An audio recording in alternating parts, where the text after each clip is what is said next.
This is a Skeptic Frogs production. Fire. Air. Water. Earth. 8 years have passed since the Avatar's untimely end, with fear that the Avatar line may have ended, and with withering hope for the White Lotus to continue holding peace. The search for the next Avatar hastily begins. Previously on Dicebenders. Why did they attack you? Anybody that waves a flag must have treasure, I guess. I don't know. What did you say your name was? Name's Slick. It's nice to meet you, Slick. I don't mean to sound rude, but I hope I never see you again. Alright, may I get a name and profession? Jaeger Asmund. White Lotus. Kevin Saspera. That's showing my Republic City ID and the White Lotus symbol. Taro Mendoza, White Lotus. He squints his eyes a little bit, adjusts his glasses, and sees the White Lotus sash, and goes, alright, and stamps a piece of paper and hands it to you, and he goes, welcome to Republic City. So, Jaeger, Kevin, and Taro, how are you guys feeling? Kevin, this isn't your first time heading into the city. You've been here before. However, it's been quite some time. Jaeger, you've seen this on the TV, and Taro, whether or not you've been here has less to do with the fact that you are in a bustling town like the good old days. It's bustling. Yeah, bustling. Woo! Yes, you guys open the doors outside of the boat station into the streets, and you guys see the hilly landscape. The roads may be flat for sure, but you can tell that the buildings are kind of built stairs in themselves, kind of climbing up the mountainside. You guys see tons of people walking all around. This is definitely busier than Bay Long, and if you are claustrophobic, you could start to feel a little bit of that walking through here. You see a lot more vehicles than you did in Bay Long. You hear the busy streets. You hear people in conversations with the people that are around them. You see, even though this is mid-afternoon, this doesn't seem like it's slowing down one bit at all. But you guys look down. You guys look down into the street. You guys see there is what looks to be a limo, a 1950s limo that's a mix of the United Republic nation and mostly that color, Republic Nation colors laced over this limo, and there's a guy holding a sign that's in a very nice, fancy-looking suit. You can definitely see the Republic Nation style in his clothing, and he's just holding up a sign that has the logo of the White Lotus. We got a limo. Traveling in style, finally. Hey, quick question, dear. Does Republic City have a ban on flying bison? We don't even... roll me history. Okay. History. Here we go.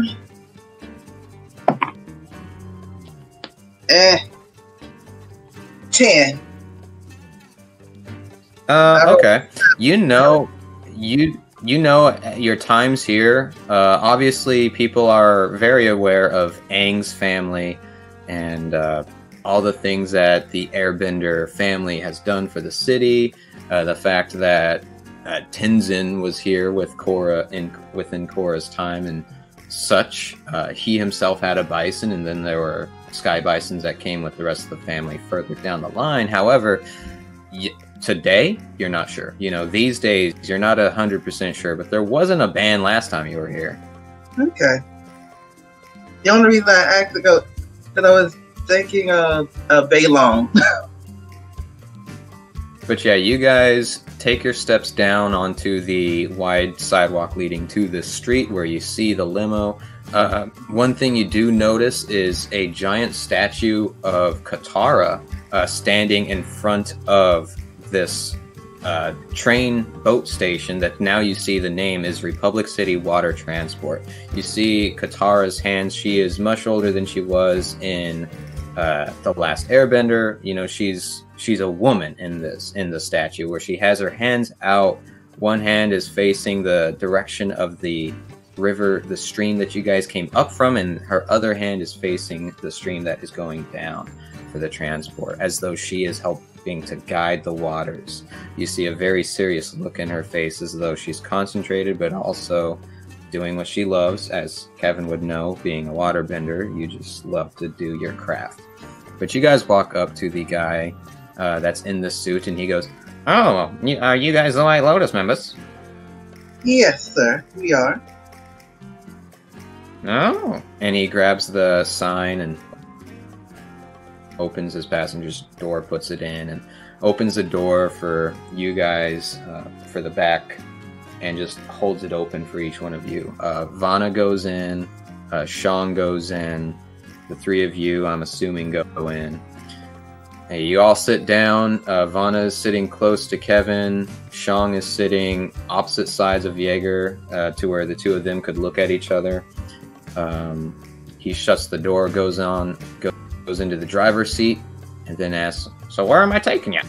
I'm looking for Vanna to, like, we're going to the hotel first to check in, right? Yeah, we could do that. Does anybody have anything else? I think you were talking about, you had to go to Air Temple Island, right, Kevin? Yes, to deliver the letter. Unless all y'all want to go with me. And Vanna just looks to you guys. I mean, I'm fine with whatever, you know? I don't got anything to do. Okay, to Air Temple Island. Okay. And he presses on the gas. You guys head through the streets. The streets themselves are very windy, as though they're trying to keep themselves from, you know, it's trying to stay level while still trying to climb up and down this mountain. As the guy is driving, Shang is just kind of eyes closed, just thinking to himself. You can tell he's kind of out of his element sitting in a vehicle. He's much more of a foot traffic, legs crossed kind of guy when he's sitting down, and he definitely can't do that in the size of this, in this limo. But you see Vanna is just wide-eyed, just looking out of the window, seeing all these buildings go by. You guys are seeing all the lights, even though this place is eternally lit by the spirit portal. They still have the street lights and stuff like that. But something that you find that's very interesting, everybody give me perception checks. Okay. 17. 18. Jaeger got a 10. Okay. Even with that 10, all three of you notice this. When you guys are driving by and you have the buildings between you and the portal, everything looks hunky-dory. But when you guys turn and start weaving down the mountain a little bit on the next street over, where you have the spirit portal that is now on your one side and you're between your next building and the spirit portal, you see that all of the buildings that are facing the spirit portal seem to have blinders on each of the windows, which is different from the other side. It's as though this city has sort of adjusted to the lighting that they are forced to be around. Something else that you notice, you don't see a whole lot of spirit vines growing through the city or anything like that. It seems like they've built the city far enough away to where the spirit vines don't actually interact with the city itself as it has before. Some time passes, you guys eventually make your way there. It seems very much more wild spirit vines everywhere, but there's still enough of a path. They've been able to construct a way to allow people to still come down here. There's a small harbor that has a boat, or at least a docking station, stuff like that. Sean gets out of the vehicle immediately after it stops, just to stretch his legs. It seems like he's a very old man, sitting for longer than 10 minutes. Like, this is a different type of energy that you've had from him before. He just seems like he was super uncomfortable and just had to get out of the environment that he was in, being in that vehicle. But as soon as it stops, he gets out. Vanna looks to you guys and goes, "Okay, so the The driver is going to go talk to one of the dock tellers and get us a boat over to Air Temple Island. How long do you guys think you're going to need? You still got plenty of time. I just wanted to know. I think we're just dropping off the letter. I'm just dropping off the letter to Air Temple Island. I don't think it should take that long. Oh, okay. Okay. Then I look to the others. An hour tops, probably. DM, how long did it take for him to get to run the bay to Air Temple Island? It'll take about 20 minutes. Let's do 2 hours just in case. Okay. And Shang speaks up and he's like, I will find a way to the hotel. I don't think that I will be on that island. Okay. And Vanna just nods and she says, alright, and, you know, I don't want to leave any White Lotus members alone in a big city like this, so I guess I'm gonna go with him.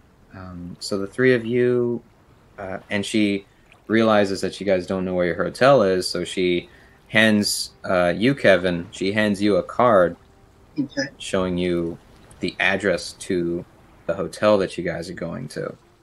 And you see that it's the same name that you dealt with in Beilong. It's the Stay Inn Hotel. So this must be a big business sort of thing. But she hands you the card. It has the address and the phone number even. And she's like, when you guys are heading up to the hotel or something, just give us a call if you can. And, you know, I'll meet you down. I'll meet you down at the entrance or something. Gotcha. All right, and she gets out. But all of you get out of the limo. The limo driver is just like, oh, I'm going to take these guys back to the hotel, and then I'll come back and wait for you here. And they kind of speed off. And while you guys are out on the bay within the Spirit Wilds, you take a look around. You can tell that the Spirit Vines has definitely eaten up this big portion of what used to be downtown Republic City. And this is something that you notice when you're heading in, but to be standing there and seeing how large these vines are and just how much decay of the buildings that used to be here are, because you can look over and you still see some walls that are still standing that have just, it almost looks like they're rotted, you know, they're just a brown, broken up buildings and destroyed walls. You can make out that there used to be civilization here. There used to be Republic City in this downtown area, but since the Spirit Vines and the Spirit Portal, they had to move because of the destruction that was caused. But that doesn't mean that there's nobody down here, because as you look around, you do still see there are some people kind of working on the docks, of course, and you do see that there are a few buildings that survived that seems to be low-end businesses and stuff like that.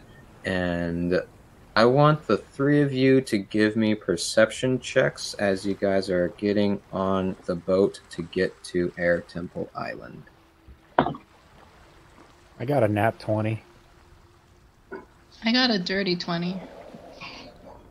Yeah, and I got a nice 7. I got a Nice, rock. that's lucky. Who's that? It's a ghost. It was Craig. Oh, Daddy Craig. Anyway, so Kevin, your mind is occupied on getting onto this boat to get to Air Temple Island. However, Jaeger and Taro, you both just kind of like give a glance around as you're walking in. You look over at one of the buildings that still seems to be standing, with a building nearby that's also standing, but not as well. And you're seeing like a couple of people are just kind of huddled around each other. You see one of them is like nervously looking around as they're having this discussion that you can't make out any words or anything. But you see one of them reaches out his hand. Another one grabs what's in it real quick and shoves something in his pockets. And then the the two of them that just did the exchange walk into an alleyway between these two buildings. And the third one, that one that's been keeping an eye around, looks around and spots you guys before turning and going into this alleyway. I'm not gonna say anything. I'm just gonna look at Jaeger and raise my eyebrows like should The I do same. something? Yeah. Like, what? Okay. Anyways. So y'all ready to get on this boat? I mean, I don't really want to go back on a boat, but I guess. Beeline for the boat. Don't worry. Y'all get your sea legs sooner or later. I don't think I will, but thanks for the offer. We're gonna skip ahead to where you guys get onto Air Temple Island. As you guys are pulling up, Are there any potatoes on the boat? give me a luck check. Okay. Oh man, that's not lucky at all. That's a sixer. You see potato peels, No. and you see, Fingers crossed. oddly enough, a lot of the people that help steer this boat along, they're not eating potatoes or anything like that. You see one of them's eating like a taco, and one is eating just a raw tomato, which is super odd, but no potatoes. So where did these potato peels come from? As you guys get onto Air Temple Island, it looks very different from what you're used to in pictures. Now, Kevin, this is something that you're kind of used to, although you've probably maybe even never been to Air Temple Island.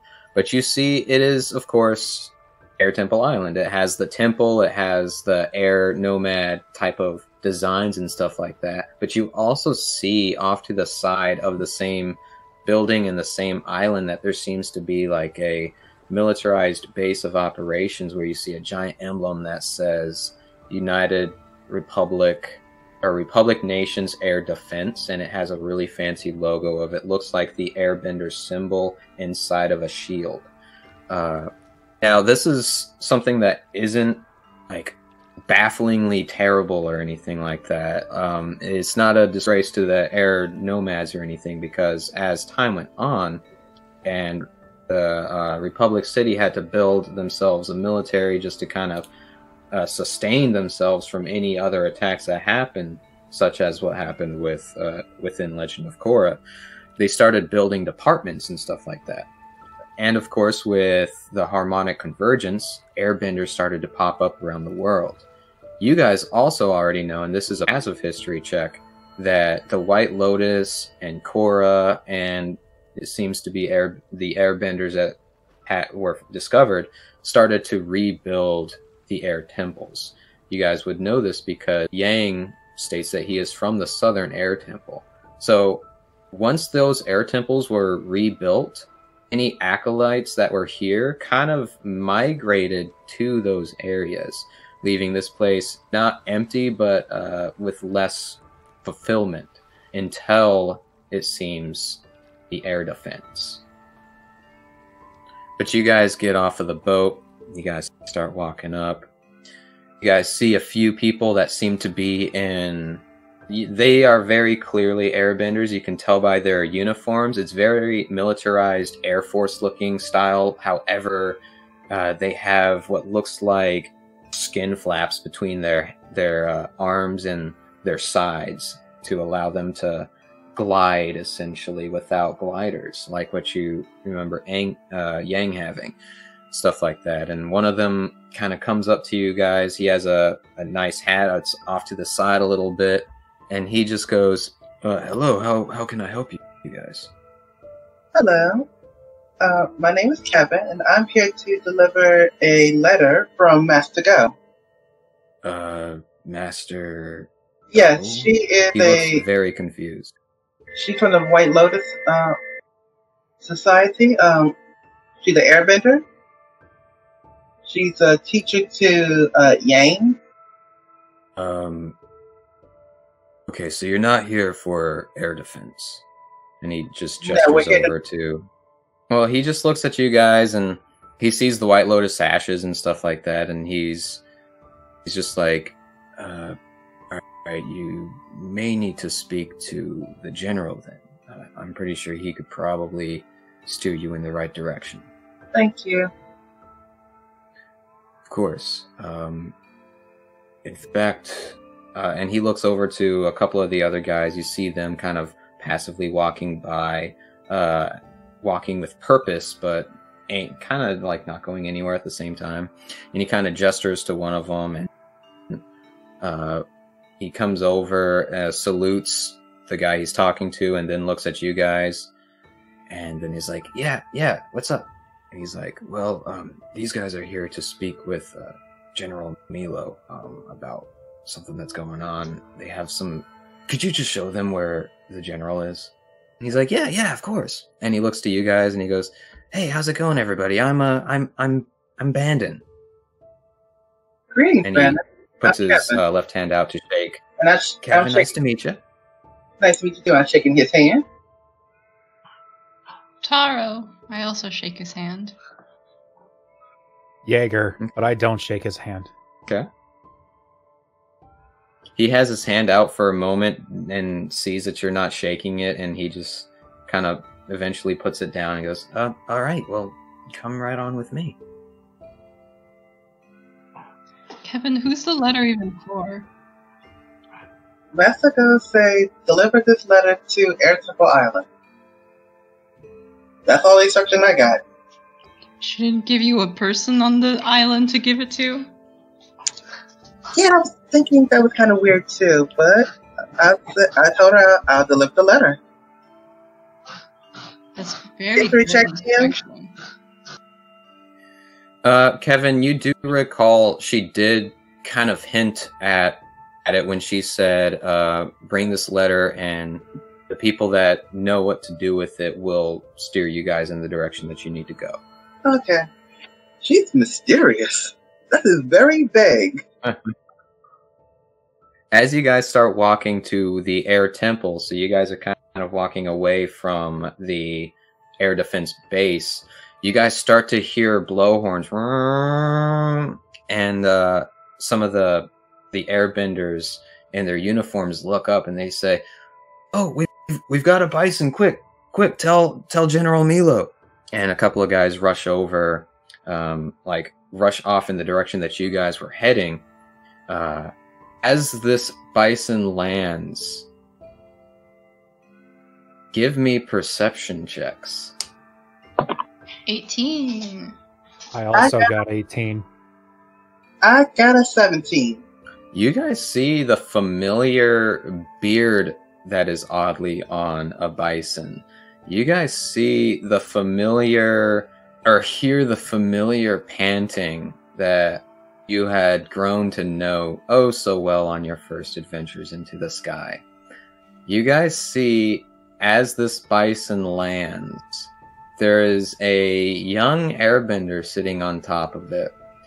The bison rushes over to you, Jaeger, tramples over you, and starts licking you ferociously. Wait. Yeah, get him, Myro. Hi, Iro. What? Wait. Oh boy. On top of the bison, the airbender hops down. Yang, it's good to see you. Yang is there. Yang! Why'd you leave us? How are you? Oh, that reminds me. I got something for you. And Kevin's is handing over to Yang his metal band. These are for you. Oh, well, thank you. I almost forgot about these. How are you doing, Kevin? I'm doing good, and you? I'm getting there. Master This is a Bonner? very heartfelt moment, but why did you leave? You can't just come back in here and expect us to be cool with that. You're right, and I owe you an explanation, and eventually I'll give you one, but right now, I'm searching for answers myself. Taro's gonna roll her eyes. As you're saying that, there's the guy that ran off into the air temple is walking out, and next to him is a 60-ish year old airbender that Yang, you may not recognize him by face or anything like that, but you instinctually just feel a connection with this guy. Has the same type of, like, has the same eyes as you do, or the same something about it. You immediately get a sense of resemblance in this man as you guys see an airbender walking up with the general's logo, the air defense on his back of his clothing. And Chris, would you like to describe the rest of your character or introduce? Yeah, sure. So I think he walks out, as you said, he's obviously wearing the what would be typical general attire. I imagine some sort of fancy emblem, probably a sword at his side. Maybe it's ceremonial, maybe it's not. But in my head, I kind of picture him now in his 60s. I picture him with kind of longer hair, grayed, but tied back. And I also picture him with a long beard that's maybe a little bit scraggly. And I think particularly walking out at this point, he probably has his hands clasped behind his back, all super official-like.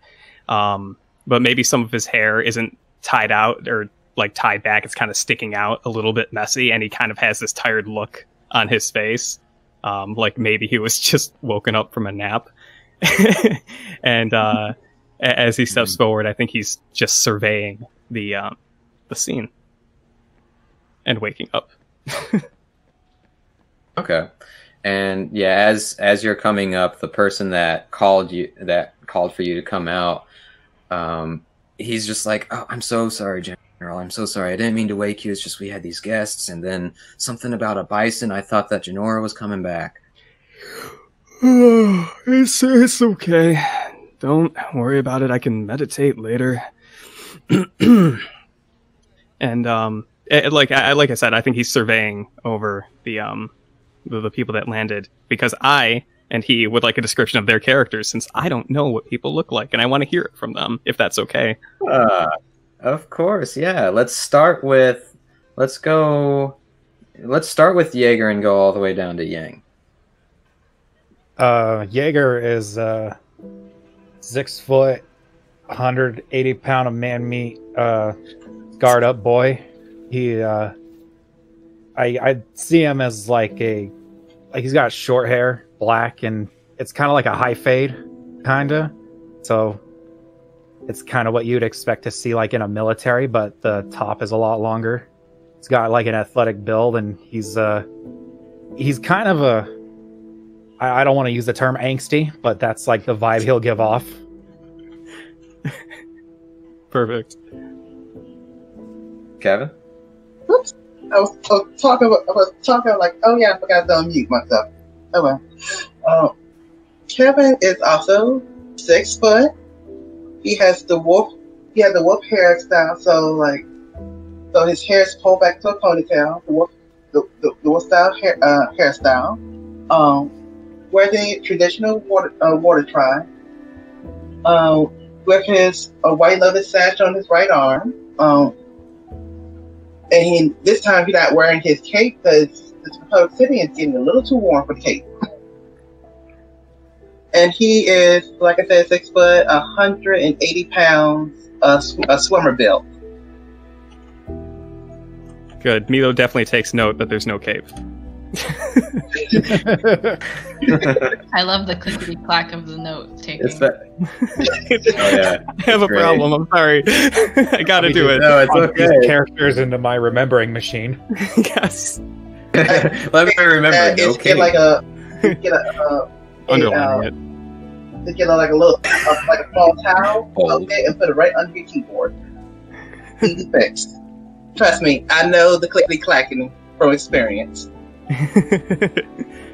I love it. I guess. Blue eyes, dark skin, and black hair. Nice. And that's my character. Faro. I'm actually gonna move my keyboard closer to the microphone so you guys can really hear it. Yes, I please. love that good ASMR. Okay. I'm a programmer, so that's my aesthetic. Okay, cool. Hey. Hi. Hi. Taro is also 6 foot, 180 pounds. I know. You just I copy know. paste Just that. wait. You know? That's right. Yeah. She's more or less basically built like Korra was in Legend of Korra. She's beefy. She can fight anyone. It is apparently very intimidating according to Yang. She's pretty dark. She has half of her head shaved off. No, wait, not her head. Ooh, hair. Wow.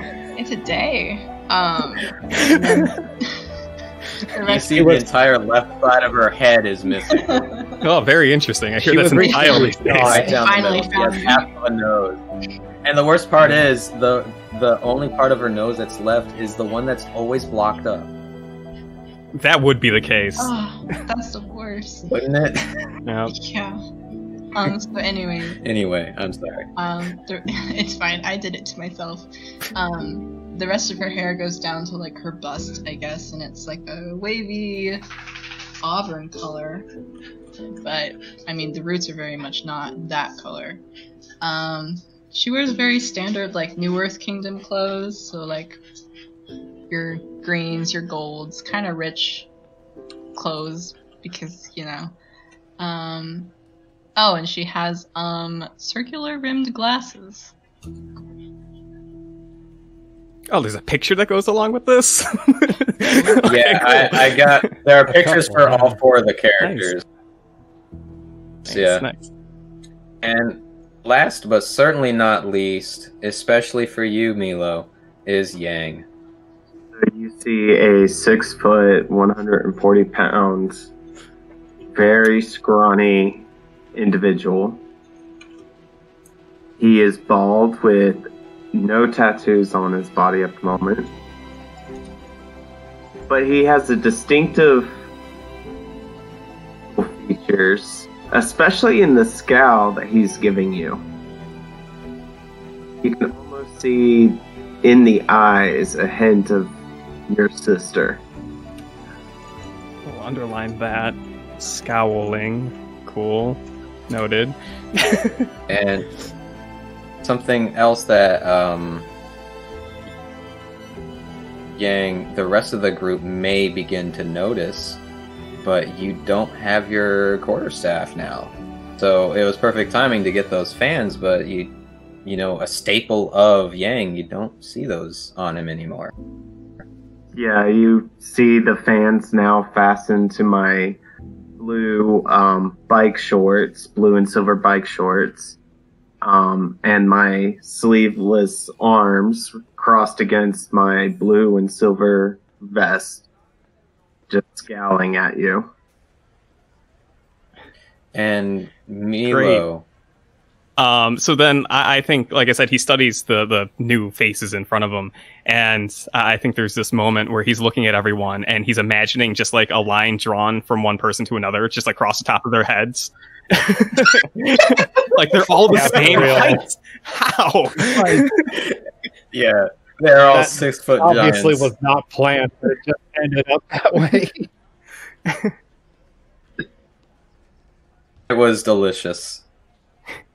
I think for a brief moment we talked about how everyone had to like duck under doors or something. I can't remember, but we did definitely make a note of that. I teased you guys for a little bit. Well, then 60-year-old Milo is definitely like 5'10". He's definitely shorter than the party. Make him God, everyone's still over 5's like 6. But and Milo, when you finally take a look over at actually give me a perception check, Milo. Okay, I can roll dice and pretend to read numbers. Hell yeah. That's a 12. All right, with your wisdom, with your proficiencies and all that. It should be. Let's see. Okay. Yes. Okay. I rolled low. Oh yeah, that's fine. You'll still see this stuff.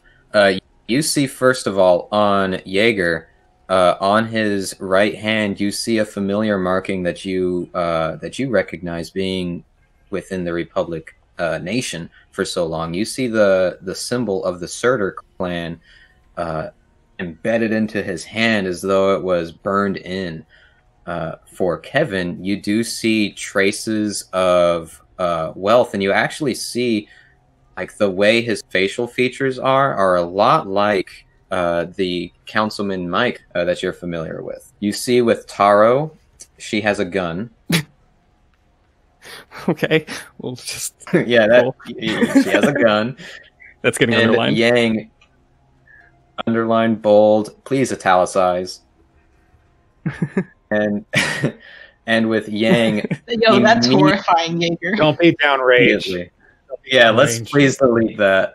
I have to let me scroll up so I don't see the hand constantly moving. All right, thank you.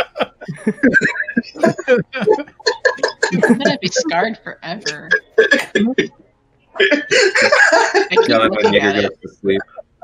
I had to scroll up. I couldn't look at it. Okay. For the listeners, who put it up? Was it Kevin? No, it was Jaeger. He put up that meme of Mike with the two eyes, with Sully's face, and then like a green hand comes up as it's zooming in super fast, like he's reaching out to grab you. It's very creepy. It's post Halloween, but screw it. Mike was put it in anyway.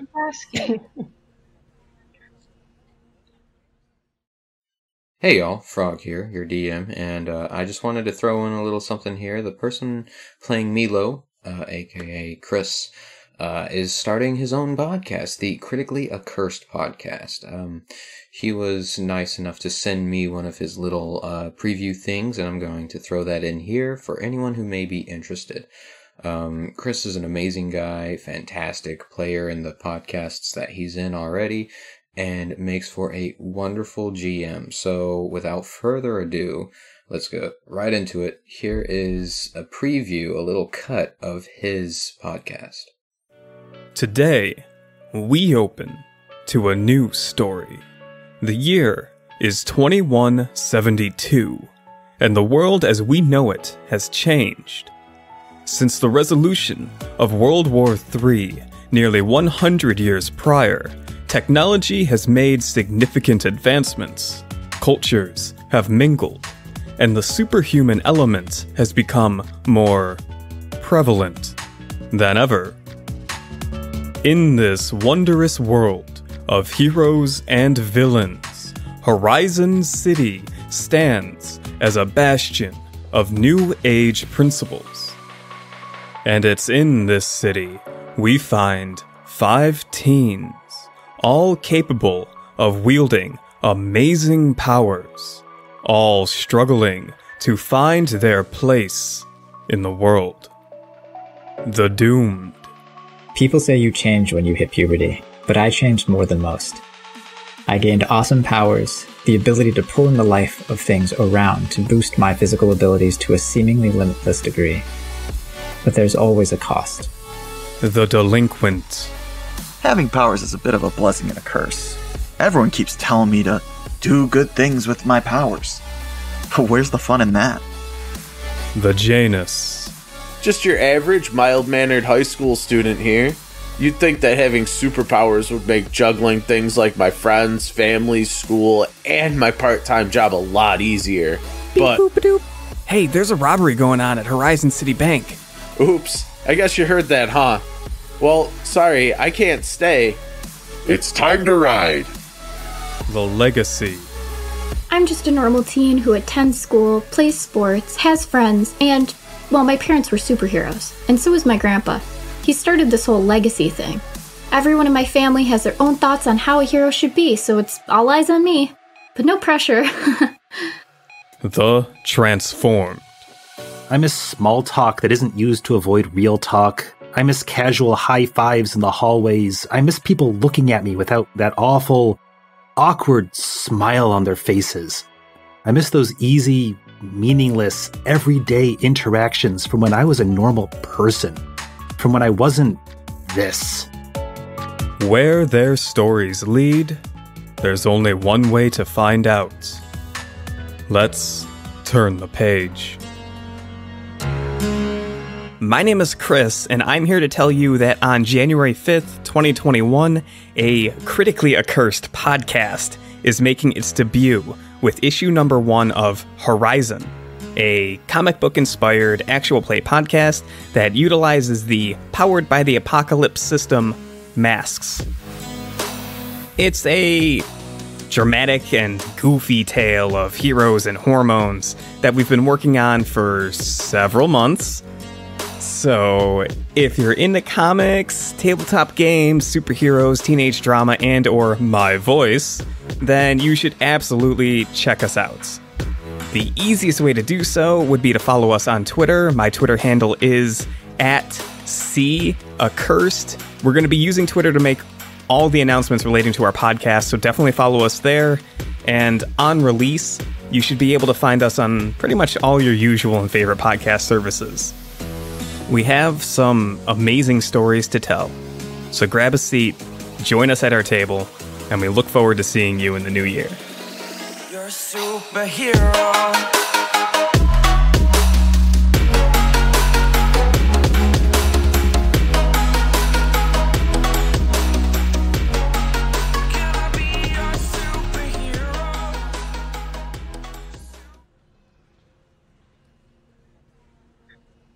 And last but certainly not least for you, Milo, as you scan over to Yang, you immediately, just like he said, recognize his eyes. You haven't seen this kid since he was like 7 or 8. This here is your nephew, Yang.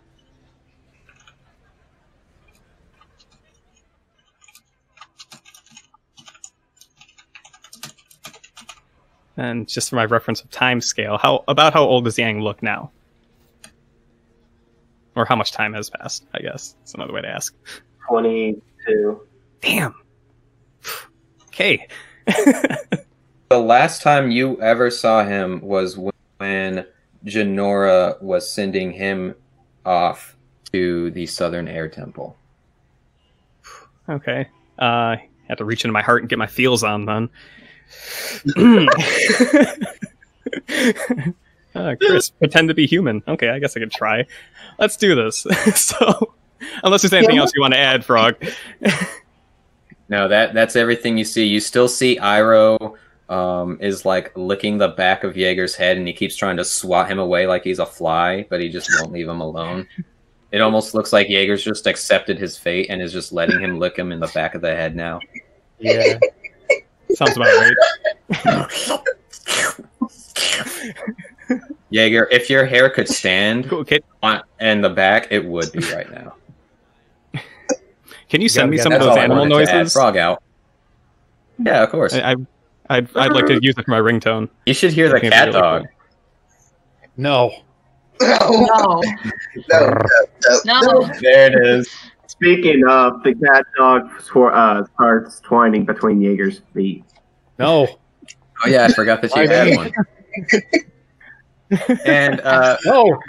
Chris, the cat dog looks like however you want it to. I never gave it a description. It just looks like whatever the person imagines it to look. Yeah. 4-story for everybody. Amazing. It's an ethereal being that hunts us in our dreams, in our nightmares. It takes on the form of your worst nightmares. Yeah. You guys see Milo like he's looking up at the foot of a skyscraper, and you guys look down and you see like an ant-sized cat dog under Yang's feet. But it's very weird. I always knew you would return. Cat dog, my sworn enemy. Meet again. Out a scimitar. But yeah, cool. that is the band of boobs. One thing that you notice that's a little different is that, group-wise, all of the group has White Lotus sashes somewhere on them. Jaeger has it tied to his left hand. Kevin has it on his shoulder. Taro has it tied to her thigh. Yang doesn't have his. Interesting. But is there anything that you four want to say to this man as he walks up and has been inspecting you guys for 20 minutes? Are you Takes me a while. Yeah, you're like, give me Face one of the moment. BBC episode. Yeah, and that was the episode, guys. Thank you. Give us 5-star review on Apple iTunes. Wait until 5 weeks from now when a conversation happens. That's amazing. It's good playing with you guys. I'm out. Okay, bye, Yang. Bye. Oh, okay. Is there anything anybody wants to do? I'm going to give. I stated, hey, General, I got a letter from Master Go. So he definitely hears you, I think. He like glances over in your way, but I think he's approaching the party and definitely studying you guys, like I've said 8 times before. But I think his attention is fully on Yang, someone he hasn't seen in a very long time. So, Kevin, when you start talking to him, he very slowly just like raises up his right hand with his index finger held up, like, hold on a second. And he passes right by you to approach Yang. You're General Milo? He does the same thing with his left hand to you, Taro. And he keeps approaching Yang. And I don't think he gets too close. He stops a good, comfortable distance away before lowering his arms and looking at Yang and saying, Yang, my boy, that's really you, isn't it? I look away. Milo glances off in the same direction, like maybe Yang's looking at something, and then realizes that, no, he's just looking away. And I think he follows up with the conversation, maybe taking a step forward, and he says, it's been so long, Yang. I don't say nothing. Then he takes another step and says, you must be here for some reason. Where's my mother? She's... Your what? What? Yang has a mom? And that's where we'll end the I episode. thought you were an orphan.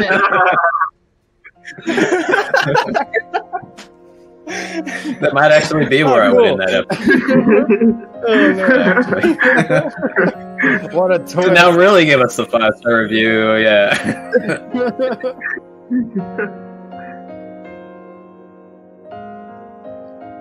Hello everybody, Frog here, and it's been a while since I've done a solo outro.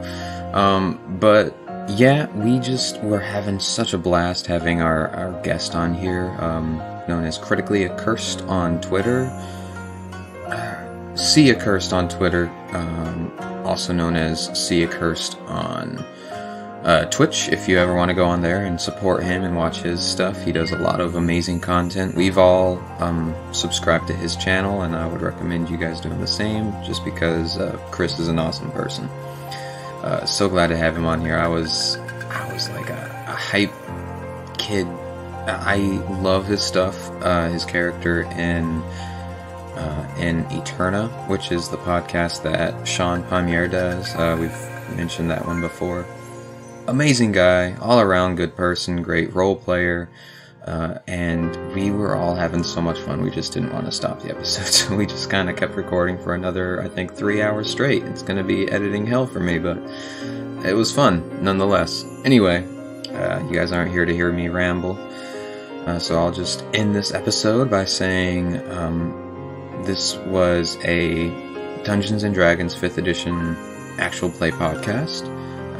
Using class models that were created by a Skeptic Frogs production. It was us. The Avatar world was created by Bryke, but published by Nickelodeon, and all credits for music and sounds will be found in the show notes. We've also got artwork that has been done, so we'll be posting a link to the artist, Joseph Kuhn. We'll be putting his Instagram and his Facebook page in the links below. I highly recommend checking those out, as well as the links to Critically Accursed Twitch channel. And if you want to follow him on Twitter, we'll put that in there as well. Anyway, enough with my ramblings. I hope you guys enjoyed this episode. We are still continuing a bi-weekly rate, so from this point on, our episodes' length will be doubled to make up for that, hopefully to give you guys just enough content to mull you guys over for the next 2 weeks. And I do have an idea of releasing like bonus content, stuff to help fill in gaps in the lore that may not have fully been explained in the last 50 plus years. So whether or not that comes to be is yet to be decided, but I think that would be something that would be super fun for you guys to listen to. Be sure to let us know if you want to hear that or not, if you've been very confused about what the United Provinces is, or been confused as to, or just had questions about the White Lotus schools, like how many are out there and where are they, stuff like that. You know, just let us know wherever you follow us, Facebook, you can do it on Discord, anything like that. Show that there's interest, and I'll start doing that for you guys. But yep, thank you guys so much for listening, and as always, subscribe for more shenanigans.